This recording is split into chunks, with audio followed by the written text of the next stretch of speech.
안녕하세요, 이 팀장입니다. 오늘은 제주도에 위치한 제주대학교의 2023학년도 전형계획을 분석해보고자 합니다. 제주대학교는 종합대학교의 초등교육과가 있는 3개 대학 중 하나이며 초등교육과 신입학 전형 모두에서 최초 합격자에 한정하여 70%의 성비를 적용하고 있습니다. 제주대학교 역시 다른 국립대학교처럼 학생부 종합전형에서 자기소개서를 활용하고 있지 않음을 알려드리며 바로 시작해보도록 하겠습니다. 첫 번째 자료는 제주대학교 2023학년도 전형계획을 정리한 자료입니다. 입학처에서 주요 변경사항이나 주요사항을 요약해두고 있지 않아 이 팀장이 직접 전형별 평가 방법을 정리하였습니다. 일부 모집 단위를 제외하고 학생부 교과 전형은 교과 100%, 학생부 종합 일반 학생 전형과 학생부 종합 소프트웨어 인재 전형은 1단계는 서류 100%로 3배수의 인원을 선발하고 2단계는 1단계 성적 70%의 면접 30%로 학생부 종합 사회통합 전형과 학생부 종합 고른기회 전형은 서류 100%, 마지막으로 정시 모집에서는 수능 100%로 선발한다고 요약할 수 있습니다. 두 번째는 제주대학교의 2023학년도 전형계획과 2022학년도 전형계획을 기준으로 정원 내 전형의 인원을 비교한 자료입니다. 제주대학교는 정시 모집에서 89명의 인원이 줄어들었고 수시 모집에서는 85명의 인원이 증가하여 수시 62.4%, 정시 37.6%로 신입생을 선발하고 있습니다. 대부분의 대학에서 수시는 60%, 정시는 40%라는 비율을 유지하고 있고 제주대학교 또한 이 틀에서 크게 벗어나지는 않는데 정시 모집의 인원을 줄인 것은 수시 2월 인원을 고려한 것으로 추측됩니다. 참고로 2022학년도 정시 모집을 기준으로 제주대학교의 수시 모집 2월 인원은 212명, 2021학년도에는 279명이었습니다.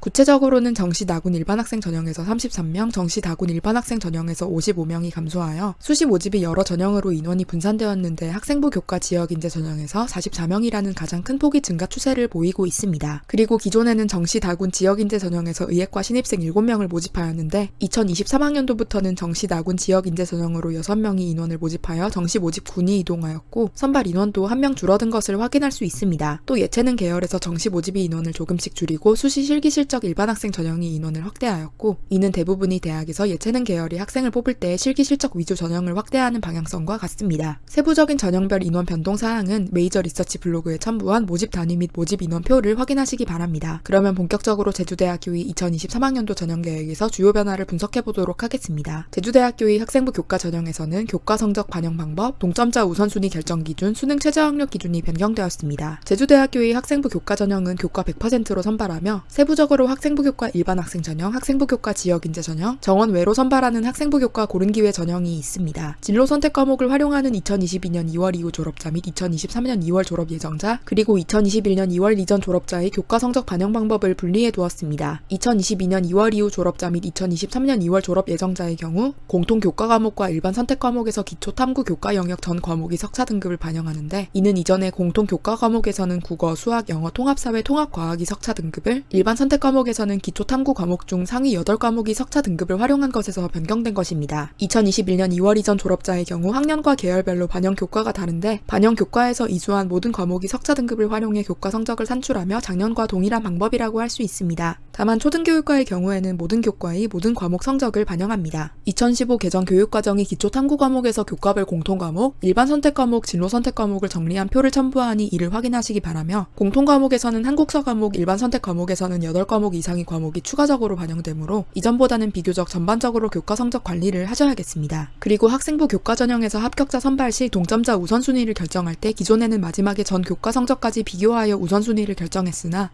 2023학년도부터는 이를 활용하지 않습니다. 아마 일반 선택 교과의 성적, 공통 교과 성적, 진로 선택 교과의 성적까지 모두 비교했는데도 치열하게 합격자가 발생하는 상황은 드물기에 이를 간소화한 것으로 추정되며 네임밸류가 비교적 낮은 대학일수록 실제 학생부 교과 전형에서 동점자가 그렇게까지 많이 발생하지는 않기 때문에 크게 신경 쓰실 사항은 아닌 듯합니다. 학생부 교과 전형이 수능 최저학력 기준을 살펴보면 공과대학이 수능 최저학력 기준이 국수 영탐 중 2개 영역합 9등급 이내, 탐구 2과목 평균, 수학 필수 반영, 한국사 필수 응시에서 국수 영탐 중 2개 영역합 10등급 이내, 탐구 2과목 평균, 수학 필수 반영, 한국사 필수 응시로 완화되었습니다. 단 공과대 지원자 중 확률과 통계를 응시하는 경우에는 3등급을 받았다면 4등급으로 반영하는 식으로 한 개 등급을 하향하여 적용합니다. 또 사범대학에서 국어교육과는 국어를 필수로, 영어교육과는 영어를 필수로 수능 최저학력 기준에 반영해야 했는데 이러한 조건이 사라졌으며 체육교육과를 제외한 사범대학이 수능 최저학력 기준 또한 국수 영탐 중 3개 영역합 9등급 이내, 탐구 2과목 평균, 한국사 필수 응시에서 국수 영탐 중 3개 영역합 10등급 이내, 탐구 탐구 두 과목 평균 한국사 필수 응시로 완화되었습니다. 마지막으로 의과대학이 수능 최저학력 기준은 국수 영탐 중 3개 영역합 6등급이네 과탐 두 과목 평균 한국사 필수 응시인데 이전에는 학생부 교과 고른기회 전형에서만 동일한 기준을 적용하고 학생부 교과 일반 학생 전형과 학생부 교과 지역인재 전형에서는 국수 영탐 중 3개 영역합 5등급이네 과탐 두 과목 평균 한국사 필수 응시 기준을 적용하던 것에 비해 완화된 것입니다. 전반적으로 수능 최저학력 기준이 완화되었네요. 다음으로 제주대학교의 학생부 종합 전형에 대해 알아보도록 하겠습니다. 학생부 종합 일반 학생 전형과 학생부 종합 소프트웨어 인재 전형은 1단계는 서류 100%로 3배수의 인원을 선발하고 2단계는 1단계 성적 70%의 면접 30%의 단계별 전형 방법으로 이외 모든 학생부 종합 전형은 서류 100%의 일괄 합산 전형 방법으로 신입생을 선발합니다. 일괄 합산으로 평가하는 전형명을 모두 말씀드리자면 학생부 종합 사회통합 전형, 학생부 종합 고른기회 전형, 그리고 정원 외로 모집하는 학생부 종합 농어촌 학생 전형, 학생부 종합 특성화고 졸업자 전형, 학생부 종합 특수교육 대상자 전형, 학생부 종합 재직자 전형이 있습니다. 이렇게 일괄 합산으로 평가하는 전형에서는 예비 후보자를 합격자를 제외한 다음 순위부터 선발하는데 2022학년도에 합격자를 제외한 다음 순위부터 모집 인원이 500%만 예비 후보자로 선발했던 것에서 바뀐 것입니다. 즉 5배수의 인원에게만 예비 번호를 부여하는 것이 아니라 불합격자를 제외한 모든 인원에게 예비 번호를 부여하는 것이죠. 단계별 전형도 아닌데 불합격자가 어떻게 발생하는 거지 싶으실 수 있어 설명을 드리자면 학생부 종합 전형에서 서류평가 성적이 1000점 만점 중 500점 미만인 경우에는 과락으로 불합격 처리가 되며 교회 수상 실적과 같은 평가자료 기재 금지 사항을 기재할 경우에도 불합격할 가능성이 있으니 유의하시기 바랍니다. 일괄 합산으로 평가하는 전형은 대부분 최초 합격자가 바로 등록하여 예비 번호가 부여되지 않거나 충원 합격이 발생하더라도 1명에서 5명 사이에 그치기 때문에 모집 인원이 500%를 예비 후보자로 선발하든 전부 다 예비 번호를 주든 큰 차이는 없는 편이긴 하지만 혹시나 5배수에게 충원 합격 번호를 주었는데 모두 등록하지 않을 경우에는 정시로 인원을 이월시켜야 하기 때문에 혹시 모를 상황에 대비해 이러한 변화를 준 것으로 추측됩니다. 그리고 제주대학교의 학생부 종합 전형의 평가 요소에는 전공 적합성, 자기주도성, 인성 공동체 기여도가 있으며 서류 평가에서는 각각을 40%, 30%, 30%로 평가합니다. 면접이 있는 단계별 전형에서는 면접 평가에서 전공 적합성 30%, 자기주도성 30%, 인성 공동체 기여도 40%를 반영하고 있습니다. 면접을 통해서는 서류로만 확인할 수 없는 지원자의 태도나 인성적 요인을 조금 더 확인하려 한다는 것을 알 수 있습니다. 각 평가 영역에서 태도 내용으로 나뉜 세부 평가 요소를 이 팀장이 제주대학교의 2022학년도 모집 요강에서 발췌하여 첨부하였습니다. 인성 영역은 설명을 읽어보시면 공동체에 얼마나 잘 적응할 수 있는지 위주로 평가하고 있으며 이는 제주에 위치하고 있다는 제주대학교의 특성상 제주의 지역 네트워크에 잘 녹아들 필요성이 있고 융합이 키워드가 되고 있는 현 시대에서 타 분야의 전문가와 효과적으로 소통하는 능력이 중요하기 때문입니다. 사실 대부분이 대학에서 인성 영역을 따뜻한 마음씨 그 자체보다는 공동체 역량에 포커스를 맞추는 경우가 많으니 참고하시기 바랍니다. 그리고 제주대학교의 실기 실적 전형에서는 교과 성적 반영 방법, 동점자 우선순위 결정 기준, 음악학부의 작곡 전공에서 실기고사 방법이 변경되었습니다. 실기 실적 일반 학생 전형은 교과 50%의 실기 50%로 실기 실적 체육 특기자 전형은 교과 50%의 입상 실적 50%로 평가하는 전형으로 모두 교과 성적을 활용하는데 교과 성적을 반영하는 방법이 변경되었습니다. 이는 학생부 교과 전형에서 설명한 사항과 똑같으니 학생부 교과 전형 탭에서의 설명을 참조하시기 바랍니다. 동점자 우선순위를 결정할 때 마지막에 전 교과 성적을 비교하는 것도 똑같이 폐지되었습니다. 그리고 예술디자인대학이 음악학부 작곡 전공에서는 실기 실적 일반 학생 전형으로 3명을 선발하는데 실기고사 방법이 변경되었으니 화면 속 사진을 참고하시기 바랍니다. 기존에는 작곡, 실기, 화성, 풀이를 각 50%씩 평가했는데 올해부터는 A형, B형으로 나누어 하나를 선택하는 식으로 변경되었습니다. 마지막으로 제주대학교의 정시 모집에서는 의예과의 정시 모집군이 다군에서 나군으로 이동하였고 음악학부 작곡 전공의 실기고사 방법이 변경되었습니다. 정시 모집에서는 정시 나군, 정시 다군을 통해 학생들을 모집하고 있으며 대부분이 모집 단위에서 수능 100%로 선발하지만 일부 모집 단위에서는 실기고사를 활용합니다. 그중 수능 40%, 실기 60%로 평가하는 음악학부의 작곡 전공에서 수시 모집에서와 같이 실기고사 방법이 변경된 바 있으니 참고하시기 바랍니다. 오늘의 콘텐츠는 여기에서 마무리하도록 하겠습니다. 감사합니다.